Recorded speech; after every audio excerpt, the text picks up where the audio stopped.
Good morning, students. நம்ம பருப்பொருள்களின் நம்ம சுற்றியுள்ள பருப்பொருள்களுடைய அதை பற்றி நம்ம படிச்சுட்டு இருக்கோம். நம்ம சுற்றியுள்ள பருப்பொருள்கள்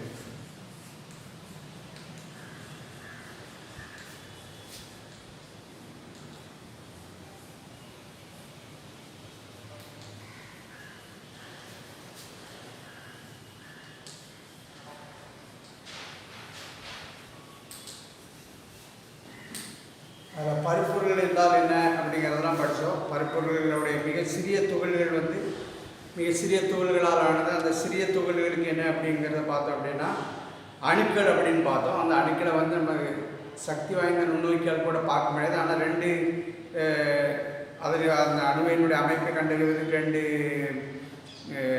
நுண்ணோக்கிகள் பயன்படுத்தப்படுகின்றன. அப்படி பார்த்தோம். அது என்ன நுண்ணோக்கிகள்லாம் அப்படின்னா அணுத்தரமான நுண்ணோக்கி, ஊடுபுல எலக்ட்ரான் நுண்ணோக்கிங்கிறத பார்த்தோம். அப்புறம் அது அணுவில் அணுவின் மைய பகுதியில் என்ன இருக்குது, அணுக்கரு இருக்குது அப்படின்னு பார்த்தோம். அந்த அணுக்கருவில் என்னென்ன துகள்கள்லாம் இருக்குது, புரோட்டானும் நியூட்ரானும் இருக்குன்னு பார்த்தோம். புரோட்டான் நேர் மின்சுமையுடையது, நியூட்ரானுக்கு என்ன கிடையாது, மின்சுமை கிடையாதுன்னு பார்த்தோம். அதனை சுற்றி எலக்ட்ரான்கள் என்ன செய்கிறது, வருகிறது அப்படிங்கிறத என்ன செஞ்சோம் பார்த்தோம்.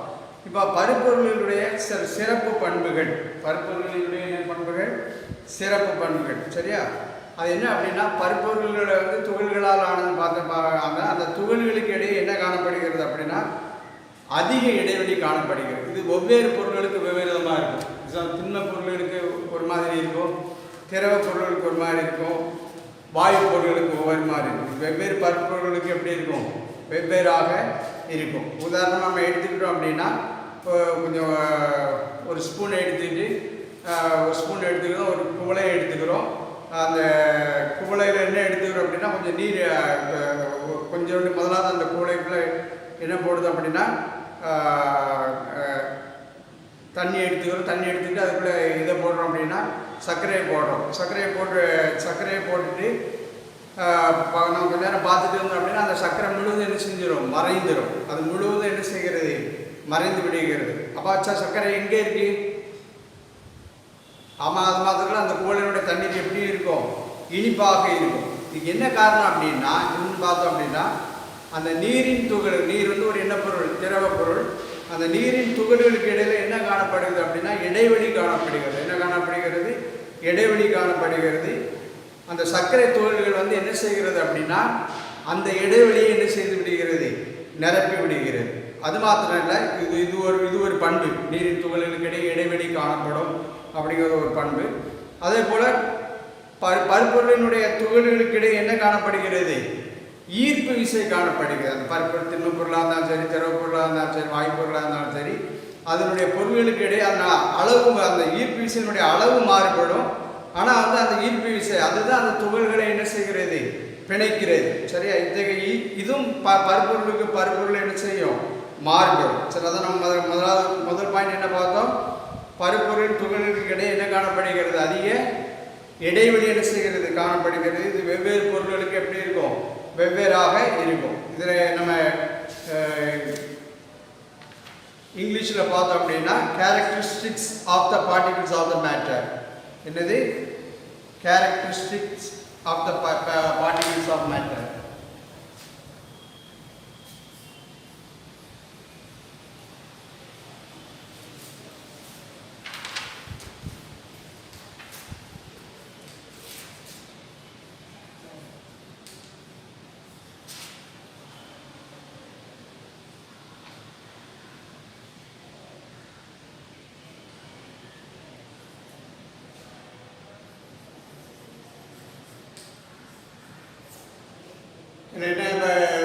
பார்த்தோம் அப்படின்னா particles of matter have a lot of space in between them. சரி, அந்த matter have a lot of space in between them.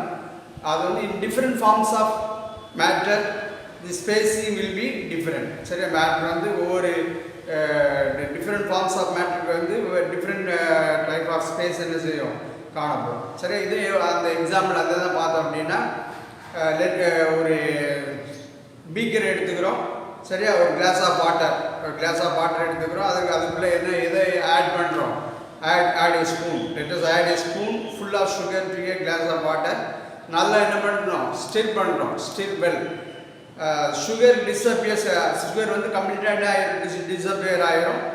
Where is it Khan, அதை எங்கே இப்போ will the glass of water be now sweet. Water particles gap space between them. அந்த water particles இடையில என்ன இருக்குது, gap இல்லைன்னா ஸ்பேஸ் இருக்குது. And the sugar particles are now occupying the low spaces. அந்த சுகர் பார்ட்டிகல்ஸ் வந்து அந்த வாட்டருடைய பார்ட்டிகல்ஸ் இடையில இருக்கக்கூடிய ஸ்பேஸை என்ன செய்யுது, அது ஃபில்லப் பண்ணிடுது. சரி, இது ஒரு ஃபர்ஸ்ட் பாயிண்ட். செகண்ட் பாயிண்ட் என்ன அப்படின்னா, பார்ட்டிகல்ஸ் ஆஃப் மேட்டர் வந்து என்னது, அட்ராக்ட் ஈச் அதர். சரியா, அதில் பார்ட்டிகல்ஸில் அந்த மேட்டரில் உள்ள பார்ட்டிகல்ஸ் வந்து attract each other. It is the force of attraction. சரியா, இதுதான் which keeps the particle together. இந்த பார்ட்டிகளை வந்து ஒன்றோடு ஒன்று இணைய வைப்பது இதுதான், which keeps the particles together.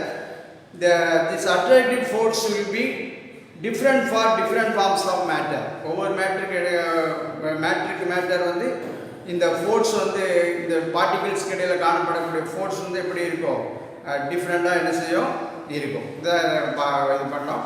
அப்புறம் அடுத்த வந்து பருப்பொருளை என்ன செய்வது, வகைப்படுத்துவது. அதாவது இயற்பியல் நம்ம ஏற்கனவே ஆல்ரெடி ஸ்டடி இயற்பியல் நிலை அடிப்படையில் வந்து பருப்பொருளை எப்படியெல்லாம் வகைப்படுத்துகிறோம், திண்மம், திரவம் மற்றும் வாயு அப்படின்னு சொல்லி 3 வகையில் என்ன செய்கிறோம், இயற்பியல் நிலையில் என்ன செய்யப்படுகிறது. இதுதான் பொருள்களினுடைய இயற்பியல் நிலைகள்னு அழைக்கப்படுகிறது. பருப்பொருளினுடைய இயற்பியல் நிலைகள் என்னலாம் அப்படின்னா, ஏற்கனவே படித்தது தான், ஆனால் மறுபடியும் நமக்கு ஒரு இது பண்ணியிருக்காங்க. திண்மம், திரவம், வாயு. சரி, அந்த ஃபிசிக்கல் ஸ்டேட்ஸ் அதான் சொல்லப்பட்டிருக்கு. Grouping of matter on the basis of physical ஸ்டேட்ஸில் பார்த்தோம் அப்படின்னா, physical states these are the 3 physical states of matter. Matter is grouped into என்னெல்லாம் அப்படின்னா, solids,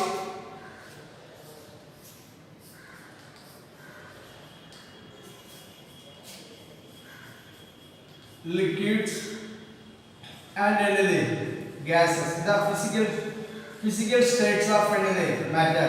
சரி, மேட்டருடைய physical states இது we have already studied. அப்புறம் பார்த்தோம் அப்படின்னா, இந்த திண்ம, திரவ, வாயுக்களுக்கு வந்து அதனுடைய நிறை, வடிவம், பருமன், எப்படி திண்ம, திரவ மற்றும் வாயுக்களினுடைய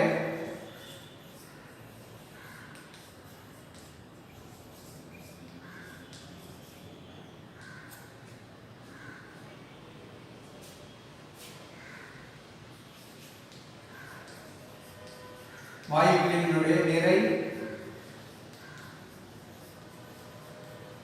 பருமன்,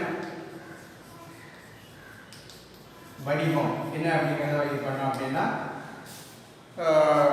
இப்போ உதாரணமாக எடுத்துக்கிட்டோம் அப்படின்னா, ஒரு கல்லை எடுத்துக்கிறோம். கல்லை எடுத்துக்கிட்டு இந்த கல்லினுடைய வடிவத்தை அறிகிறதுக்கு தான் இந்த கல்லை வச்சுக்கிறோம் அப்படின்னா, இந்த கல்லினுடைய வடிவத்தை அறிகிறதுக்கு ஏதாவது எதுக்குள்ளே பாத்திரத்துக்குள்ளே எதுக்குள்ளே வைக்கணுமா, அப்படி வைக்க வேண்டிய அவசியம் இல்லை. ஆனால் இப்போ நம்ம நீர் இருக்குது, நீரினுடைய வடிவத்தை வேணும் அப்படின்னா, நீருக்குன்னு தனி வடிவம் கிடையாது. அது எந்த பாத்திரத்தில் வைக்கிறோமோ அதை அந்தந்த வடிவத்தை, இப்போ சதுர பாத்திரத்தில் வச்சோன்னா சதுரமாக இருக்கும், வட்ட வடிவ பாத்திரத்தில் வச்சோன்னா வட்ட வடிவமாக இருக்கும். ஆனால் வந்து இந்த திடப்பொருளுக்கு, கல்லுக்கு வந்து என்ன கிடையாது, கொள்கலன் தேவை அப்படின்னா அதுக்கு என்ன கிடையாது, தேவையில்லை. அதேமாதிரி நம்ம இப்போ உதாரணமாக மைதானத்துக்கு இப்போ இந்த கல்லை தான் இருக்குது, இந்த கல்லை எடுத்து நம்ம எது மேலே வைக்கும், மேட்சு மேலேயோ அல்லது மேட்ச் இந்த டெஸ்க் மேலே வைக்க அல்லது அலமாரியிலே வைக்கும்போது அதனுடைய வடிவம் மற்றும் பருமன் மாறுமா அப்படின்னா என்ன செய்யாது, மாறாது. சரியா, திண்மத்திற்கு என்ன தேவையில்லை, திண்மத்திற்கு வந்து ஒரு பாத்திரம் தேவையில்லை, கொள்கலன் என்ன இல்லை, அதனுடைய வடிவத்தை அறிவதற்கு தேவையில்லை. அது எங்கே இருந்தாலும் எப்படி தான் இருக்கும், எங்கள் மேட்சில் இருந்தாலும் சரி தான், அலமாரியில் இருந்தாலும் சரி தான், கிரவுண்டில் கிடந்தாலும் சரி தான், அது எப்படி தான் இருக்கும், அதுக்கு வந்து கொள்கலன் தேவையில்லை, அதுக்கு வந்து ஒரு குறிப்பிட்ட வடிவம் இருக்கும், அந்த வடிவத்தில் தான் இருக்கும். ஸோ அது எங்கிருந்தாலும் எப்படி இருக்கும், நிலையானது. ஏன் அப்படின்னா அதனுடைய துகள்கள், திண்ம பொருளினுடைய துகள்கள் வந்து எப்படி இருக்கு அப்படின்னா நெருக்கமாக அமைந்திருக்கிறது. அதனுடைய துகள்கள் எப்படி இருக்கு நம்ம ஏற்கனவே பார்த்தோம், துகள்களுக்கு இடையே இடைவெளி காணப்படுகிறது. அப்போ ஒவ்வொரு பருப்பொருளுக்கும் ஒவ்வொரு விதமாக இருக்கும், வெவ்வேறு பருப்பொருளுக்கு வெவ்வேறு விதமாக இருக்கும் அப்படின்னு பார்த்தோம். இப்போ இதில் பார்த்தோம், அந்த கற்களில் பார்த்தோம் அப்படின்னா அந்த துகள்களுக்கு இடையே உள்ள அந்த துகள்கள் வந்து எப்படி இருக்கும் காணப்படுகிறதுனா நெருக்கமாக அமைந்து ஒரு குறிப்பிட்ட வடிவத்தை கொடுக்கிறது. சாதாரணமாக அதனுடைய வடிவம் என்ன செய்யாது, ஒரு திண்ம பொருளினுடைய வடிவம் என்ன செய்யாது, கல் வந்து என்னது ஒரு திண்ம பொருள், அதனால் அதனுடைய வடிவம் எளிதாக என்ன செய்யாது மாறாது. இதே இதை நம்ம ஆங்கிலத்தில் பார்த்தோம் அப்படின்னா mass, shape and volume of solids, liquids and cases.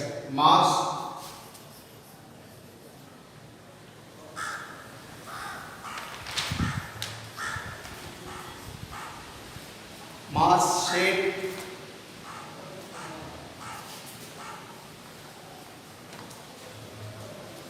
and volume of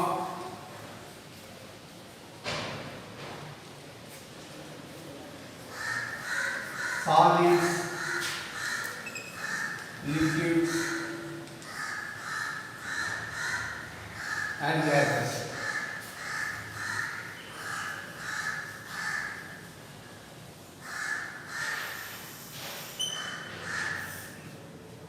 அதே தான் நம்ம ஒரு ஸ்டோன் எடுத்துக்கிட்டோம் அப்படின்னா do you need a container to know the shape of a stone? Say your yes or no தேவையில்லை. சரி, ஏன் அப்படின்னா solid does not need anything container. It says as it because its particles are tightly packed. அந்த அதனுடைய particles வந்து எப்படி இருக்கும், tightly என்ன ஆகிருக்கும், பேக்டாக இருக்கும். And has a definite shape. அதனால் stone does not need a container to get its shape. சரி, அதனுடைய ஷேப்பை பெறுவதற்கு என்ன தேவையில்லை, கண்டெய்னர் தேவையில்லை. ஏன் அப்படின்னா அதனுடைய பார்ட்டிகிள்ஸ் வந்து எப்படி இருக்கிறது, tightly packed and has a definite shape. So அதனால் அது அப்படி என்ன செய்கிறது இருக்கிறது, தேவையில்லை. அடுத்தது if you move the stone from the ground to a table or place it on the shelf, does its shape change? No change, because if you take a stone from the ground and place it on the table or shelf, its shape and volume do not change. சரி, அதை தான் நம்ம தமிழில் பார்த்தோம், அதை தான் உங்களை ஆங்கிலத்தில் பார்த்தோம். ஒரு ஸ்டோனை எடுத்து அந்த ஸ்டோனுடைய அதுக்கு அதனுடைய ஷேப்பை நம்ம வந்து ஃபைண்ட் அவுட் பண்ணுறதுக்கு ஒரு கண்டெய்னர் தேவை அப்படின்னா நீடான் அதுக்கு என்ன இல்லை, தேவையில்லை. எப்படின்னா ஏன் அப்படின்னா because its particles are tightly packed and it has a definite shape. அதுக்குன்னா ஒரு ஷேப் என்ன செய்ய இருக்குது. நான் பார்த்தேன் இந்த ஸ்டோன் எடுத்துட்டேன்னா இந்த ஸ்டோனுக்கு என்ன இருக்குது, ஒரு ஷேப் இருக்குது. சரியா, அதனால் இது பண்ணிக்காங்க.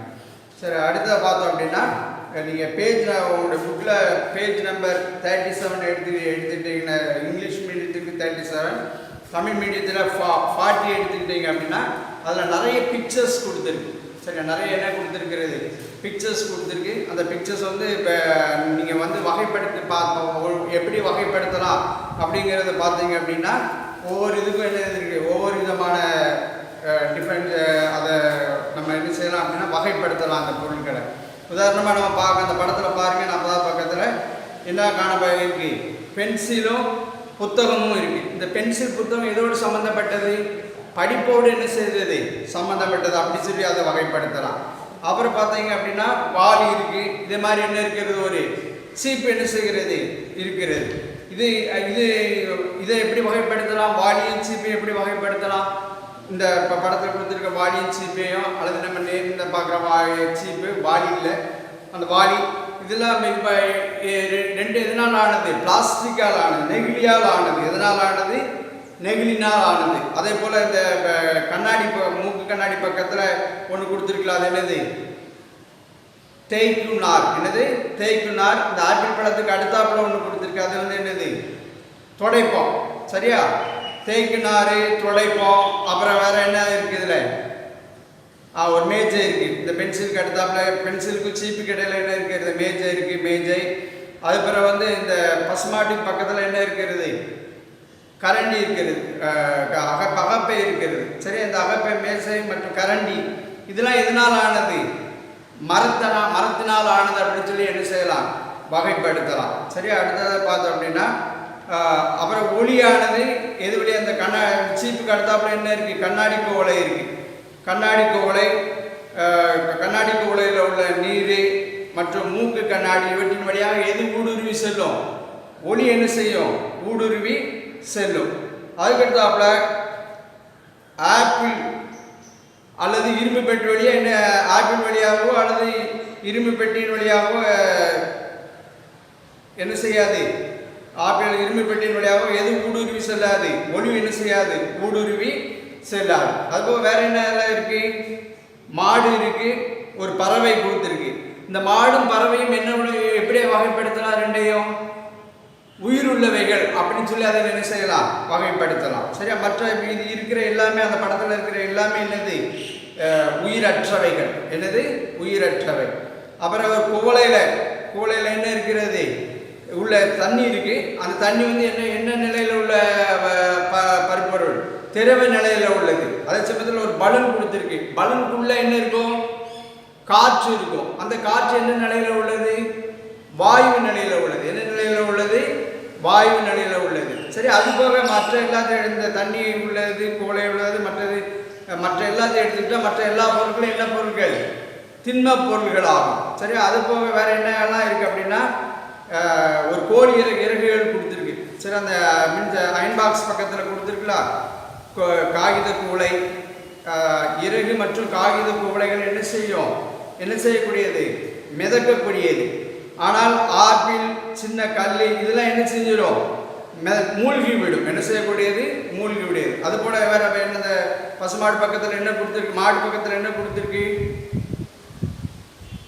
ரப்பர் வளையங்கள் கொடுக்கப்பட்டிருக்கு. என்ன கொடுக்கப்பட்டிருக்கு? ரப்பர் வளையம். இந்த ரப்பர் வளையத்தை நம்ம என்ன செய்யலாம்? இழுக்க முடியும். என்ன செய்ய முடியும்? ரப்பர் வளையத்தை என்ன செய்ய முடியும்? இழுக்க முடியும். ஆனால் எதை இழுக்க முடியாது? சீப்பை இழுக்க முடியாது. இவ்வாறு இந்த பொருள்களை வந்து நம்ம வந்து என்ன செய்யலாம்? வெவ்வேறு முறையில் என்ன செய்யலாம்? வகைப்படுத்தலாம். இதை அதனுடைய பண்புகளின் அடிப்படையில், அதனுடைய செயல்பாடுகளின் அடிப்படையில் என்ன செய்யலாம்? வகைப்படுத்தலாம். ஆனாலும் பண்புகள் வேறுபட்டாலும் இது எல்லாமே என்ன பொருள்கள் தான்? எல்லாமே என்ன பொருள்கள் தான்? பருப்பொருள்கள் தான். என்ன இப்போ திண்ம நிலையில் உள்ளது இருக்குது, திரவ நிலையில் உள்ளது இருக்கிறது, வாயு நிலையிலும் உள்ள என்ன செய்கிறது? இருக்கிறது அப்படிங்கிறத பார்த்தோம். இதை தான் இங்கிலீஷில் பார்த்தோம் அப்படின்னா நீங்கள் அந்த பிக்சர் பேஜ் நம்பர் 37 உள்ள பிக்சரை பார்த்தீங்க அப்படின்னா அதை நீங்கள் அந்த திங்ஸை எப்படி டிஃப்ரென்ஷியேட் பண்ணுவீங்க, அதான் அதனுடைய சில ப்ராப்பர்ட்டிஸை வச்சு என்ன செய்யலாம்? டிஃப்ரென்ஷியேட் பண்ணலாம். உதாரணமாக எடுத்துக்கிட்டீங்க அப்படின்னா pencil and books are use what is the use of pencil and books? It is a correlate to the studies. சரியா? pencil and books are used for studying. அப்புறம் the bucket இருக்கு இல்லையா? the bucket and the comb, these are all the both things are made of என்னது? plastic. while the table, அப்புறம் அந்த லேடில் இருக்குல்ல, apple பக்கத்தில் இருக்க லேடில், இதெல்லாம் எதனால் ஆனது? ஆர் மேடப் ஆஃப் என்னது? அப்போ இந்த டேபிள் இதெல்லாம் எதனால் ஆனது? these are all made of என்னது? wood. அப்புறம் இந்த ஸ்க்ரப் பிரஷ் என்னது? Scrub brush. அப்புறம் வந்து ப்ரூம், இதெல்லாம் எப்படி இருக்கும்? ரஃப்பாக இருக்கும். ஆனால் எது வந்து ரொம்ப சாஃப்டாக இருக்கும்? டாய் பியர் வந்து எப்படி இருக்கு? டாய் பியர் வந்து எப்படி இருக்கிறது? சாஃப்டாக இருக்கு. சரியா? அப்புறம் நெக்ஸ்ட் என்ன அப்படின்னா லைட் கேன் வந்து என்னது? லைட் வந்து எது வழியாலாம் பாஸ் ஆகும்? Pass through a glass of water. அந்த கோம் பக்கத்தில் இருக்கிற அந்த கிளாஸ் ஆஃப் வாட்டர், அப்புறம் அந்த ஸ்பெக்டகிள்ஸ், இது வழியாலாம் எது பாஸ் ஆகும்? லைட் பாஸ் ஆகும். ஆனால் but not rough apple or iron box. ஆனால் அயன் பாக்ஸ் வழியாகவோ அல்லது ஆப்பிள் வழியாகவோ இந்த லைட் டஸ் நாட் என்னது? Pass through it. சரியா? அப்புறம் இந்த cow and the bat. The cow and the bad are என்னது? living things. So the cow and the bad are என்னது? living things, while the rest are not. மற்ற எல்லாம் வந்து என்னது? non living things. சரியா? அந்த rest things எல்லாம் நம்ம கவ்வையும் பேடையும் தவிர மற்ற எல்லா திங்ஸ் என்னது? not living things. சரியா? அடுத்த வாட்டர் இந்த கிளாஸஸ், வாட்டர் கிளாஸில் உள்ள வாட்டர் வந்து என்ன ஸ்டேஜில் காணப்படுது? என்ன ஸ்டேஜில் காணப்படுகிறது? லிக்விட் ஸ்டேஜில் காணப்படுகிறது. ஆனால் பட் ஏர் இந்த பலூன், அந்த லேண்ட் பக்கத்தில் இருக்கிற அந்த பலூனில் உள்ள ஏர் வந்து என்ன நிலையில் காணப்படுகிறது? கேஸ் ஸ்டேஜில் என்ன செய்கிறது? காணப்படுகிறது. அப்புறம் மற்ற other rest of the things are என்னது? சாலிட்ஸ். அப்புறம் இந்த ஃபெதரும் பேப்பரும் என்ன செய்யக்கூடியது, பேப்பர் கப் கேன் ஃப்ளோட், ரெண்டுமே என்ன செய்யக்கூடியது, ஃப்ளோட் ஆகக்கூடியது. But not the apple or piece of stone. சரி, அந்த அவையில் என்ன செய்யாது, cannot float. அப்புறம் அந்த rubber band can be stretch but not the comb. சரியா, ரப்பர் பேண்ட் என்ன செய்யலாம், ஸ்ட்ரெச் பண்ணலாம், ஆனால் அந்த கோம் என்ன செய்ய முடியாது, ஸ்ட்ரெச் பண்ண முடியாது. தோ they have different properties, they are all matter. இப்படி இந்த திங்ஸ் வந்து டிஃபரன்ஷியேட் பண்ணப்பட்டாலும் வெவ்வேறு ப்ராப்பர்ட்டிஸ் அடிப்படையில் ஃப்ளோட் ஆகுது, லிவிங் திங்ஸ், நான் லிவிங் திங்ஸு, அப்புறம் லைட் பெனட்ரேட்டிங் ஆர் நாட் அப்படிங்கிற இந்த அடிப்படையில் தான் என்ன செஞ்சாலும் டிஃபரன்ஷியேட் பண்ணாலும் ஃப்ளோட் ஆர் cannot float அப்படிங்கிற முறையில் டிஃபரன்ஷியேட் பண்ணாலும் though they have different properties but they are என்னது, மேட்டர். இதெல்லாம் என்னது தான், மேட்டர் என்று என்ன செய்யப்படுகிறது, அழைக்கப்படுகிறது. சரியா, சில பண்புகளின் அடிப்படையில் இப்போ நம்ம பார்த்த இந்த பொருள்களை எல்லாம் அதன் அடிப்படையில் பார்த்தோம் அப்படின்னா, இப்போ செங்கல், கதவு போன்றவைகள்லாம் எப்படிப்பட்டதாக இருக்கும், ஸ்ட்ராங்காக இருக்கும், வலுவானதாக இருக்கும். அதனால் அதெல்லாம் என்னதாகும், அது என்ன நிலையில் உள்ள பொருள், என்ன ஃபிசிக்கல் ஸ்டேட், அதனுடைய ஃபிசிக்கல் ஸ்டேட் வந்து என்னது, திண்மங்கள். அதனுடைய இயற்பியல் நிலை வந்து என்னது, திண்மங்கள் ஆகும். அதே சமயத்தில் நம்ம திரவம்லாம் இருக்குது, என்ன நீர் இருக்கிறது, எண்ணெய் கழிவுகள் எல்லாம் இருக்கிறது, இதெல்லாம் என்ன தன்மை கொண்டது, பாயும் தன்மை கொண்ட திரவங்கள் ஆகும். சரியா, எளிதில் பாயும் தன்மை உள்ள பொருள் அதை பாயும் தன்மை கொண்டதுதான். ஆனால் எளிதில் பாயும் தன்மை கொண்டது என்ன அழைக்கப்படுகிறது, வாயுக்கள். உதாரணமாக திண்மங்கள் வந்து எங்கேருந்து எங்கே பாயும், உயரமான இடத்துல இருந்து தாழ்வான இடத்துல நோக்கி என்ன செய்யக்கூடியது, பாயக்கூடிய சமவெளியில் பாயும். ஆனால் ஆறுகள்லாம் சமவெளியில் பாயக்கூடியது. ஆனால் நம்ம வாயுக்கள் வந்து எங்கேருந்து எங்கே பாயும், அழுத்தம் அதிகமான இடத்துல இருந்து அழுத்தம் குறைவான இடத்தை நோக்கி என்ன செய்யக்கூடியது, பாயக்கூடியது. இதெல்லாம் வாயுக்கள் என்ன செய்யப்படுது, அழைக்கப்படுகிறது. அடுத்தாலும் அந்த 46ஆம் பக்கத்திலே உங்களுக்கு ஒரு செயல்பாடு கொடுத்துருக்கு. அந்த செயல்பாடில் சில பொருள்களை ஒருத்தனை வகைப்படுத்திருக்காங்க. ஆனால் அந்த வகைப்படுத்துறது சரியாக தவறாங்கிறத நீ தான் என்ன செய்யணும்னு சொல்லிட்டு. இப்போ ஃபஸ்ட்டு இதில் பார்த்தோம் அப்படின்னா திண்ம பொருள்கள் அப்படிங்கிறத வச்சுக்கலாம். ரெண்டாவதுல பார்த்தோம் அப்படின்னா திரவ பொருள், மூணாவது வாயு பொருள்கள் அப்படின்னு வச்சுக்கலாம். ஆனால் ரியலாக பார்த்தோம் அப்படின்னா இதில் வந்து அப்படி என்ன செய்யலை இல்லை. உதாரணமாக ஃபஸ்ட்டு வந்து என்ன இருக்குது, சுண்ணக்கட்டி, அது என்ன பொருள், திண்ம பொருள், ரைட். ஆனால் நீர் வந்து என்ன பொருள், திரவ பொருள். அதே மாதிரி பலனில் உள்ள காற்று என்ன பொருள், வாயு பொருள். ஆறு வந்து என்ன பொருள், திரவ பொருள். செங்கல் வந்து என்ன பொருள், திண்ம பொருள். அப்படின்னா அப்போ அவங்க என்ன செய்யலை, சரியான முறைப்படி என்ன செய்யலை, சரியாக வரிசைப்படுத்தலை. நீங்கள் சரியாக வரிசைப்படுத்தி நீங்கள் என்ன செஞ்சுக்கணும், எழுதிக்கணும். அதே போல் எடுத்துட்டீங்க அப்படின்னா இது ரெண்டாவது இதில் வந்து திரவம் கொடுத்துருக்கு. ஆனால் முதல்ல காற்று வந்து என்ன பொருள், காற்று வந்து என்ன, வாயு பொருள். மழை வந்து என்ன பொருள், திரவ பொருள். கல் வந்து என்ன பொருள், திண்ம பொருள். காற்று என்ன பொருள், வாயு பொருள். மேஜை என்ன பொருள், திண்ம பொருள். அதே போல் அடுத்த மூணாவது வந்து வாயு பற்றி கொடுத்துருக்கு. ஆனால் முதல் இது கரெக்டு, நீராவி வந்து என்ன நிலையில் உள்ளது, வாயு. ஆனால் எலுமிச்சை வந்து என்னது, என்ன பொருள், வாயு பொருளா இல்லை, அது என்ன பொருள், திண்ம பொருள். அப்புறம் எலுமிச்சை சாறு என்ன பொருள், திரவ பொருள். புகை வந்து என்ன பொருள், வாயு பொருள். கதவு வந்து என்ன பொருள், திண்ம பொருள். சரி, எப்படி என்ன செய்யப்படுகிறது, வகைப்படுத்தப்படுகிறது. பார்த்தாங்க அப்படின்னா நம்ம இந்த இதில் கிளாஸிஃபை த ஐட்டம்ஸ் இந்த above solids, liquids and gases அப்படின்னு பார்த்தோம் அப்படின்னா இந்த பிரிக் அண்ட் டோர்லாம் இதெல்லாம் என்னது, விச் ஆர் ஹார்ட். அதனால் இந்த கம் அண்டர் வந்து என்னது, solids. Things that flow come under என்னது, liquids. And others which are very light and can flow more freely come under gases. சரி, அதில் வருகிறது. ஒரு ஆக்டிவிட்டி 3 கொடுத்துருக்கு. இதில் அதை கிளாஸிஃபை பண்ணியிருக்காங்க திங்ஸ் எல்லாம். ஆனால் அது ஃபஸ்ட்டு இதை எடுத்துக்கிட்டோம் அப்படின்னா சாலிட்னு வச்சுக்கிட்டோம் அப்படின்னா ஃபஸ்ட் சாக் பீஸ் கொடுத்துருக்கு. சாக் பீஸ் வந்து சாலிட் தான், ரைட், இட் இஸ் கரெக்ட். ஆனால் வாட்டர் வந்து என்னது, water is not a solid. Water is என்ன, வாட்டர் இஸ் இன் என்ன what state, liquid state. Air in a balloon is in a gaseous state. அடுத்த river எடுத்துக்கிட்டோம் அப்படின்னா அது என்ன ஸ்டேட்டு, என்ன ஃபிசிக்கல் ஸ்டேட்டில் உள்ளது? லிக்விட் ஸ்டேட்டில் உள்ளது. ட்ரிக் என்ன ஸ்டேட்டில் உள்ளது? சாலிட் ஸ்டேட்டில் உள்ளது. அதே போல் எடுத்துட்டோம் அப்படின்னா விண்டு எடுத்துக்கிட்டோன்னா அது 2 செகண்ட் காலம் வந்து லிக்யூட். ஆனால் அதில் ஃபஸ்ட்டு கிளாஸிஃபை பண்ணியிருக்கிறது தப்பாக கிளாஸிஃபை பண்ணியிருக்காங்க இல்லையா? விண்டு வந்து என்னது? என்ன நிலையில் உள்ளது? கேஸஸ் ஸ்டேட்டில் உள்ளது. சரி, ரெயின் வந்து என்ன ஸ்டேட்டில் உள்ளது? லிக்விட் ஸ்டேட், அது ரைட்டு. ஸ்டோன் வந்து என்ன ஸ்டேட்டில் உள்ளது? சாலிட் ஸ்டேட்டில் உள்ளது. ஏர் என்ன ஸ்டேட்டில் உள்ளது? கேஸஸ் ஸ்டேட்டில் உள்ளது. டேபிள் வந்து என்ன ஸ்டேட்? Solid state. அடுத்ததில் பார்த்தோம் அப்படின்னா ஸ்டீம் பார்த்தோன்னா அது என்ன ஸ்டேட்டில் உள்ளது? கேஸஸ் ஸ்டேட்டில் உள்ளது. லெமன் வந்து என்ன ஸ்டேட்டில் உள்ளது? சாலிட் ஸ்டேட்டில் உள்ளது. லெமன் ஜூஸ் வந்து என்ன ஸ்டேட்டில் உள்ளது? லிக்விட் ஸ்டேட்டில் உள்ளது. ஸ்மோக் வந்து என்ன ஸ்டேட்டில் உள்ளது? கேஸஸ் ஸ்டேட்டில் உள்ளது. டோர் வந்து என்ன ஸ்டேட்டில் உள்ளது? சாலிட் ஸ்டேட்டில் உள்ளது. அதனால் இது நீங்கள் கரெக்டாக கிளாஸிஃபை பண்ணி நீங்கள் எழுதி என்ன செஞ்சுக்காங்க, பார்த்து கரெக்ட் பண்ணி, இப்போ நம்ம சொன்னதை வச்சு நீங்கள் கரெக்ட் பண்ணி கரெக்டாக அந்த இதை என்ன செஞ்சுக்காங்க, இது பண்ணிக்காங்க. அடுத்து நெக்ஸ்ட் பார்த்தோம் அப்படின்னா என்ன அப்படின்னா விரவுதல். என்னது? விரவுதல்.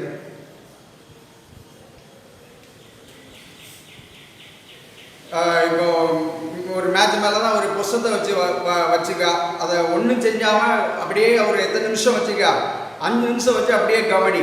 அதே போல் இன்னொன்று எடுத்துக்கா, ஒரு கோலையில் கொஞ்சம் தண்ணியை எடுத்துக்கிட்டு ஒரு பென்சில் எழுதுகோலை பயன்படுத்தி ஒரு துணி அந்த தண்ணியில் என்ன சேரு?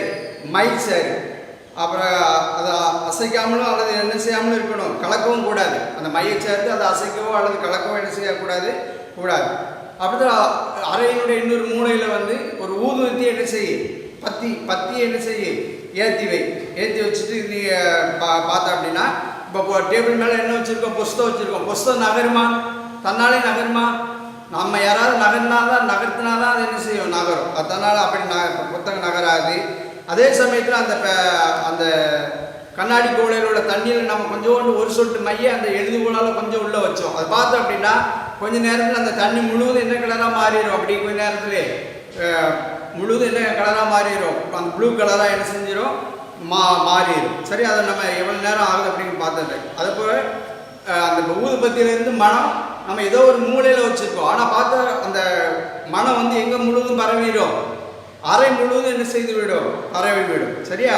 அப்போ விரவுதல்ங்கிறது என்ன விரவுதல் என்றால் என்ன அப்படின்னா கிடைக்கும் இடத்தை நிரப்ப பரவும் துகள்களின் தன்மை ஆகும். சரியா? இது எவ்வளோ இடம் கிடைக்குதோ அந்த இடத்த என்ன செய்ய நிரப்ப அந்த துகள்கள் பரவக்கூடிய தன்மையை தான் என்னென்னு சொல்கிறோம்? விரவுதல் என்று என்ன செய்கிறோம்?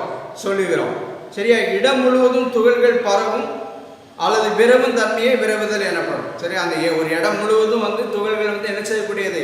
பரவக்கூடிய தன்மையை தான் அல்லது விரவக்கூடிய தன்மையை தான் என்னென்னு சொல்கிறோம்? விரவுதல் என்று என்ன செய்கிறோம்? சொல்லுகிறோம். திண்மங்களில் உள்ள துகள் வந்து நகர இயலா நிலையில் உள்ளது. திண்மங்களில் உள்ள துகள்கள் வந்து என்ன செய்யாது? அது நகர என்ன செய்யாது, முடியாது. அதனால அந்த புஸ்தகம் அப்படியே அதை அச்ச இடத்துல என்ன செய்ய இருக்குது. ஆனால் திரவத்தினுடைய விரவுதல் வந்து வாயுவை விட எப்படி இருக்கும்? கொஞ்சம் குறைவாக இருக்கும். ஆனால் வாயுவினுடைய விரவுதல் வந்து ரொம்ப அதிகமாக என்ன செய்யும்? திரவம் அல்லது வாயுக்களை போல பரவாது. பாய்மங்களின் துகள்கள் இயக்கத்தில் உள்ளது. எனவே மை துகள் மற்றும் புகை துகள்கள் அங்கங்கும் என்ன செய்கிறது? விரவுகிறது. சரி, அந்த மையம் அப்புறம் அந்த ஊதுபத்தியிலிருந்து வரக்கூடிய மனமும் என்ன செய்யப்படுது? முழுவதும் என்ன செய்யப்படுது? விரவக்கூடியது. சரியா? அப்போ இதை தான் நம்ம என்ன செய்கிறோம்? விரவுதல் என்று என்ன செய்கிறோம்? சொல்கிறோம். சரி, அந்த கீழே அந்த 42வது பக்கத்தில் அந்த பிக்சரை பார்த்தீங்க அப்படின்னா முதல்ல திண்மத்தில் உள்ள துகள்கள் எப்படி வச்சுருக்காங்க? நெருக்கமாக காணப்படுகிறது. சரியா? மிகவும் குறைந்த கேப் தான் இருக்கும், இடைவெளி தான் என்ன செய்யும்? காணப்படும். திண்மத்தின் துகள்கள் நெருக்கமாக என்ன செய்துள்ளது? பொதிந்துள்ளது. அதுக்கு எடுத்துக்காட்டு வந்து கல். ஆனால் அடுத்த திரவத்தில் பார்த்தோம் அப்படின்னா திண்மத்தை விட துகள்களுக்கு இடையே உள்ள இடைவெளி கொஞ்சம் எப்படி இருக்கு? கொஞ்சம் அதிகமாக என்ன செய்கிறது? காணப்படுகிறது. திரவத்தின் துகள்கள் தாறுமாறாக அல்லது ஒழுங்கற்ற நிலையில் என்ன செய்திருக்கிறது? அமைந்திருக்கிறது. எடுத்துக்காட்டு நீர். திண்மத்தில் உள்ள துகள்களுக்கு எடுத்துக்காட்டு வந்து என்னது? கல். அடுத்தால பார்த்தோம் அப்படின்னா வாயுக்களில் உள்ள துகள்கள். எதில் உள்ள துகள்கள்? வாயுக்களில் உள்ள துகள்கள். அது வந்து என்ன செய்யக்கூடியது? பார்த்தா ரொம்ப கேப் காணப்படுகிறது. அதிக இடைவெளியுடன் எளிதில் நகரக்கூடிய வகையில் வாயுவின் துகள்கள் என்ன செய்துள்ளது? அமைந்துள்ளது. அதுக்கு எடுத்துக்காட்டு என்னது? காற்று. இதே தான் நம்ம இங்கிலீஷ்லேயும் பார்ப்போம். என்ன அப்படின்னா டிஃப்யூஷன். டிஃப்யூஷன் என்னப்பா, நம்ம இதே போல தான் ஒரு புக்கை வந்து டேபிள் மேலே என்ன செய்கிறோம், லெட் அஸ் பிளேஸ் இப்போ book on the table. Let it not be என்னது, அதை டிஸ்டர்ப் பண்ணக்கூடாது. Disturb. Observe for 5 minutes. Now take a glass of water and add a என்னது drop of ink carefully at the center. அந்த சென்டரில் கொஞ்சோண்டு என்ன, அந்த பீக்கரில் உள்ள வாட்டரில் ஒரு பென்சிலுடைய நுனிய டிப் ஆஃப் த பென்சிலில் கொஞ்சோண்டு இங்கு எடுத்து அதுக்குள்ளே என்ன செய்கிறோம், வைக்கிறோம். ஆனால் அதை என்ன செய்யக்கூடாது, டோன்ட் ஷேக் ஆர் ஸ்டெப். அதை ஷேக் பண்ணவோ அல்லது ஸ்டெப் பண்ணவோ என்ன செய்யக்கூடாது, கூடாது. சரியா? அடுத்து இன்னொன்று என்ன எடுத்துக்கிறோம் அப்படின்னா இன்சென்ஸ் எடுத்துக்கிறோம். சரியா? நான் light and incense stick and keep in one corner of the room. அந்த book did the book move? No, the book did not என்னது move. It is stay in the same place. சரியா? Ink பார்ட்டிகிள்ஸை பார்த்தோம் அப்படின்னா அது வந்து என்ன ஆகிருக்கும், move and spread itself in the water. How long did it for complete mixing, அது எவ்வளோ நேரம் ஆகுதுங்கிறது நம்ம என்ன செய்யணும், அதே என்ன செய்யணும், நோட் பண்ணணும். அப்புறம் did you get the smell of incense stick from where you are standing. சரியா? எந்த இடத்துல வரைக்கும் இருக்கிற வரைக்கும் அந்த இன்சென்ஸுடைய ஸ்மெல்லை என்ன செய்ய முடியுது, ஸ்மெல் பண்ண முடியுது அப்படிங்கிறத சொல்லணும். How fast did you get the smell, how did the smell reach it. சரி, we may conclude that the என்ன கன்க்ளூஷனுக்கு வரோம் அப்படின்னா, எதில் உள்ள பார்ட்டிகிள்ஸ் வந்து ஈஸியாக வந்து டிஃப்யூஸ் ஆகுது அப்படின்னு பார்த்தோம் அப்படின்னா, we may conclude that the particles of gases and liquids can move easily and என்னது quickly. The tendency of the particles to spread out in order to occupy the available space is called diffusion. அதை நல்லா underline பண்ணி வச்சுக்காங்க. This tendency of particle to spread out in order to occupy available space is called diffusion. So are tightly packed and the solid வந்து எப்படி இருக்கு அப்படின்னா tightly packed ஆகிருக்கு. அதனால அது ஈஸியாக என்ன ஆகாது, டிஃப்யூஸ் ஆகாது. ஆனால் வந்து லிக்யூடும் கேஸும் வந்து என்ன செய்யும், ஈஸியாக என்ன ஆகக்கூடியது, டிஃப்யூஸ் ஆகக்கூடியது. அப்போ வாட் இஸ் டிஃப்யூஷன் அப்படின்னு கேட்டாங்க அப்படின்னா, the tendency of particle to spread out in order to occupy the available space is called வந்து என்னது, diffusion. சரியா? இப்போ particles in a solid எப்படி இருக்கும் அப்படின்னு பார்த்தோம் அப்படின்னா, அந்த பிக்சர் பேஜ் நம்பர் 38ல அந்த இதில் கொடுத்துருக்கு. particles in a solid எப்படி இருக்கும் அப்படின்னா, அது எப்படி இருக்கணும், சாலிடில் வந்து இந்த particles are tightly packed இருக்கும் with every little space between them. அதில் வெரி லிட்டில் ஸ்பேஸ் தான் என்ன செய்யும், அதுக்கு இடையில கேப் வந்து ரொம்ப ஸ்மாலராக தான் என்ன செய்யும் இருக்கும். எக்ஸாம்பிள் வந்து பார்ட்டிகிள்ஸ் சாலிடுக்கு வந்து ஸ்டோன். அடுத்த பார்ட்டிகிள்ஸ் லிக்விட் எடுத்துக்கிட்டோம் அப்படின்னா, சாலிடை விட லிக்விடில் வந்து கொஞ்சம் கேப் வந்து எப்படி இருக்கும், கொஞ்சம் அதிகமாக இருக்கும். Particles liquids are arranged in a random or irregular way and the space between the particles is greater than that is in என்னது solids. அது எக்ஸாம்பிள் வந்து என்னது வாட்டர். அப்புறம் particles in a gas பார்த்தோம் அப்படின்னா, the particles in the gas are arranged for apart. ஆனால் சாலிடை விட லிக்விடை விட எதில் கேப் அதிகமாக இருக்கும், particles in a gasல எது அதிகமாக என்ன செய்யும் இருக்கும். The particles in the gases are arranged for apart. They move freely. Example, அதுக்கு எக்ஸாம்பிள் வந்து என்னது air. Today it's enough. We meet in the next class. அடுத்த வகுப்பில் நம்ம சந்திப்போம்.